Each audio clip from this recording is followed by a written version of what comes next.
Hello hello អ្នកនរគ្នាជួបខ្ញុំទៀតហើយខ្ញុំយូឡាថ្ងៃនេះខ្ញុំមកតជិះថ្មី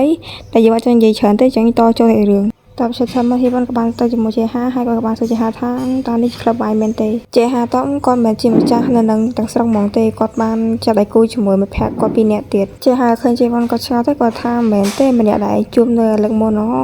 ហ៊ីវ៉ាន់គាត់ថាអូយើងចាំហើយសម្រាប់យើងគិតថាគេមានរូបរាងគឺល្អមែនតែនសមនឹងជាmodel របស់យើងណាគេមានរៀងស្តង់ដារល្អឥតខ្ចោះហ្មងខ្ញុំភ្លេចផ្នែករបស់គេតាំងពីឈើទៅដំបងគឺហ៊ីវ៉ាន់ហ្នឹងគាត់គឺជាអ្នកសូនរូបអារបៀបថាសូនរូបនៅតាមកន្លែងពិព័រណ៍តាំងអីចឹងជាហាក៏បានសួរថាចុះគាត់ហ៊ីវ៉ាន់ក៏បានទីមុខជាហាក៏បានថាចាំគាត់មើលឲ្យ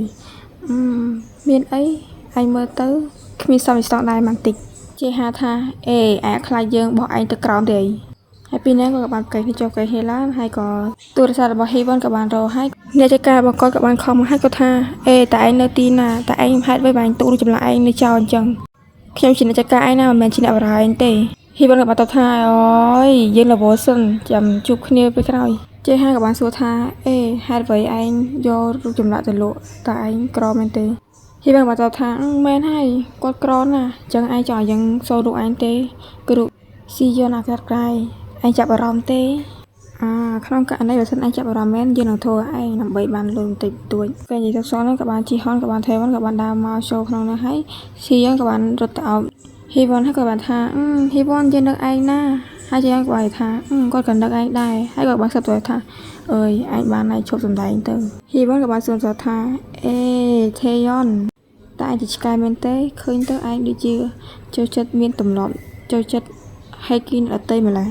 ថេយ៉នក៏ថាអូហ្នឹងហើយគាត់ចូលចិត្តហេគីអ្នកដែលគាត់ចង់សម្គាល់ឋានជាតិរបស់ខ្ញុំហ៊ីវ៉ាន់ក៏បានថាអូជារបស់ឯងមែនទេហារបស់ផ្សេងទេឯងមិនចេះខ្មាស់អៀនទេហ៊ីវ៉ាន់ក៏បានថាអេអ្នកពីរឈប់និយាយគ្នាទៅខ្ញុំមានអារម្មណ៍ថាឯងមកយូរហើយប៉ុន្តែយើងបានដើរលេងជុំគ្នាសោះហ៊ីវ៉ាន់ក៏បានថាខេសរឿងទាំងអស់ហ្នឹងមកពីឯងតែដែលជាអ្នកបំផ្លិចបំផ្លាញមិត្តភាពទាំងអស់នេះតែឯងគ្រាន់តែជាអ្នកចំណានយើងសោះត្រឡប់ក្រោយទៅការវិជានៅវិទ្យាល័យវិញហើយយើងឃើញពីសិស្សថ្មីម្នាក់ក៏បានចូលក្នុងបន្ទប់រៀនហើយក៏បាននៅឈ្មោះគាត់ថា Hello អ្នកគ្នាខ្ញុំឈ្មោះ Becky យើងជួយណែនាំខ្ញុំផងអ្នកគ្នាអ្នកនិយាយចុះហើយឆេវ៉ាន់គាត់និយាយថាគាត់មើលទៅពិតជាគួរឲ្យឆ្លាញ់មែនតើចេះហើយក៏បាននិយាយទៅកាន់ជីវ៉ាន់ថាអេឯងមើលទៅឆេវ៉ាន់មើលទៅដូចចាប់អារម្មណ៍ម្នាក់ហ្នឹងអ្នកចូលថ្មីហ្នឹងខ្លាំងណាស់ឯងលេងសំខាន់សម្រាប់គេហើយឆេវ៉ាន់ក៏បានតបថាបានស្ងាត់ដល់ម៉ោងចេញលេងហ៊ីវ៉ាន់ថេយ៉នក៏បាននាំគ្នាទៅញ៉ាំបាយនៅការដ្ឋាននៅសាលារៀនហើយហ៊ីវ៉ាន់ក៏បានដាក់កាត់ស៊ីយ៉នហើយក៏បានសួរថាស៊ីយ៉នមិនឯងអត់ទៅញ៉ាំអីនៅកន្លែងអាហារឋានទេអីស៊ីយ៉នក៏បានតបថាគាត់បានទៅញ៉ាំនៅការដ្ឋានទេគាត់ញ៉ាំបងប៉ាគាត់ធ្វើឲ្យនេះហើយស៊ីយ៉នក៏បានថាហាប៉ាឯងចុះមិនមែនម៉ាក់ឯងអ្នកធ្វើឲ្យទេជាយ៉នក៏បាននិយាយថាអេឯងចំណានគេមែនទេជាហាក៏ថាអេហ៊ីវ៉ាន់ក៏គ្រាន់តែចង់សួរតើពីណាកាយគេចាំឲ្យថេវ៉ាន់ក៏បានប្រមូលស៊ីវ៉ាន់ទៅញ៉ាំអីជាហាក៏បានសួរស៊ីយ៉នថាឯងមានតែក្រមែនទេឯងអាចបញ្ចុកយើងបានទេស៊ីយ៉នក៏បានតបថាអូខ្ញុំមានតែចាំខ្ញុំបញ្ចុកឯងជាក៏បានបញ្ចុកទៅជាហាក៏បាននិយាយថាគាត់អរគុណណាអញ្ចឹងខ្ញុំទៅមុនសិនហើយជាហាទៅបាត់ស៊ីយ៉នក៏បាននិយាយឯងថាអូគាត់មើលទៅពិតជាសង្ហាមែនទេចាប់ម៉ោងបាយហើយស៊ីយ៉នក៏បានដើរហើយក៏បានជួបក្រុមរបស់ជេវ៉ាន់ហើយក៏បានឃើញថាជេវ៉ាន់គាត់កំពុងនៅជុំគ្នាជាមួយភ័ក្រគាត់ហើយមានសិស្សម្នាក់បានសួរស៊ីវ៉ាន់ថាចេះមើលទៅឯងពិតជាងាយស្រួលណាស់ឯងគ្រាន់តែចូលភ្លាមបានស្ថិតនៅជាមួយក្រុមរបស់ជាហានិងស៊ីវ៉ាន់ហើយនឹងជាហាភ្លាមហ្មងតែในក្រុមពួកគេល្បីនៅក្នុងសាលារៀនណាខ្ញុំចង់និយាយថាឯងដូចជាចំណែកលើក្នុងក្រុមនេះអញ្ចឹងស៊ីយ៉ាន់មើលទៅគាត់ដូចជាខឹងម្នាក់ប្រុសហើយក៏បានដើរចេញពីម្នាក់ប្រុសហើយហ៊ីវ៉ាន់ក៏បានបបួលស៊ីយ៉ាន់ថាតើថ្ងៃហ្នឹងចង់ទៅញ៉ាំអាហារអីមួយគាត់អត់ហ៊ីវ៉ាន់និយាយសោះហ្នឹងស្រាប់តែចេះហាគាត់ទាញអាហ៊ីវ៉ាន់ហើយក៏បានថាឯងមិនកាត់លួចទៅញ៉ាំអាហារជាមួយពួកគេអញ្ចឹង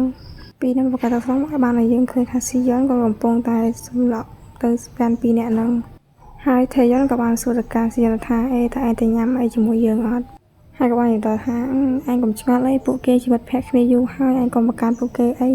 សោកថេយ៉នក៏បានទៅអោបហ៊ីវ៉ាន់ហើយក៏បាននិយាយថាអេមិនឯងធ្វើបាបហ៊ីវ៉ាន់ចឹងជាហាក៏បានសេទៅកាន់ថេយ៉នថាអេឯងគិតថាថេយ៉នហ្នឹងគាត់ជាឪពុករបស់ឯងមែនឯងកុំខូចពេកមើលហើយថ យើងបានប្រកែកថាគាត់មិនជាពុករបស់យើងឯងប៉ុន្តែគេល្អជាងឯងមិនដូចឯងទេចិត្តញាស់យើងនិយាយចាប់ហាចេះហាក៏បានទីក៏ស៊ីយ៉នហើយក៏បាននិយាយថាតោះយើងទៅញ៉ាំអីជាមួយគ្នាកុំគិតពីអ្នកហ្នឹងឯងហើយយើងក៏បានថាឯងហើយទីហាក៏បានថាមកលឺហើយក៏ថៃយ៉នក៏បាននិយាយថាឯងកុំឆ្លោះនេះកូនក្មេងពេកតោះយើងទៅញ៉ាំអីជាមួយគ្នាពីអ្នកកំពុងញ៉ាំបាយហើយថៃយ៉នក៏បានសួរថាតែឯងអត់ញ៉ាំទេហើយទីស៊ីយ៉នក៏បានឆ្លើយថាគាត់អត់ញ៉ាំទេតែគិតថាឯងនៅបន្តការសាទីណាហើយជាហាក៏បានថាគាត់ដឹងទេប៉ុន្តែគាត់ចង់រៀនជាមួយជេហានិងថេយ៉នពីព្រោះពួកយើងនៅរៀនជាមួយគ្នាតាំងពីកុមារភាពមកម្លេះស៊ីយ៉នក៏បានសួរជេហាថាហេតុអីហើយគាត់បានថាមកគាត់មិត្តភក្តិគ្នានឹងឯងពិសាឪពុកម្ដាយខ្ញុំនិងហេវ៉ុនក៏ជាមិត្តភក្តិចិត្តគ្នាដែរហើយខ្ញុំក៏ជាមិត្តភក្តិចិត្តគ្នាដែរហើយថេយ៉នគាត់ក៏ដូចជាសិស្សចិនរបស់ហេវ៉ុនដែរគាត់តាមហេវ៉ុនត្រកស៊ីយ៉នក៏បានសួរថាតើអ្នកជិតស្និទ្ធជាមួយហេវ៉ុនខ្លះណាស់មែនទេជាហាក៏ថាមែនហើយយើងមកភេទចិត្តស្និទ្ធគ្នាហើយណាមួយពីច្រើនមនុស្សពីច្រើនចិត្តនិយាយថាខ្ញុំហើយនឹងថេយ៉នដូចជាចំណែកមួយមិនអាចខ្វះគ្នាបានចឹងព្រោះថាខ្ញុំពីច្រើនចិត្តជួបគ្នាជាមួយហេវ៉ុនប៉ុន្តែថេយ៉នពីច្រើនគាត់វាជាអ្នកបញ្ចប់ចំនួនពួកយើងទាំងពីរស៊ីឡុងក៏បាននិយាយថាក៏ប្រាប់ថាទាំងពីរនឹងរាប់អានគ្នាដល់ចាស់ជាហាក៏ថាមែនហើយឆែតថានឹងចាប់តំណងគ្នាជួបគ្នានៅទៅក្រោយបាយ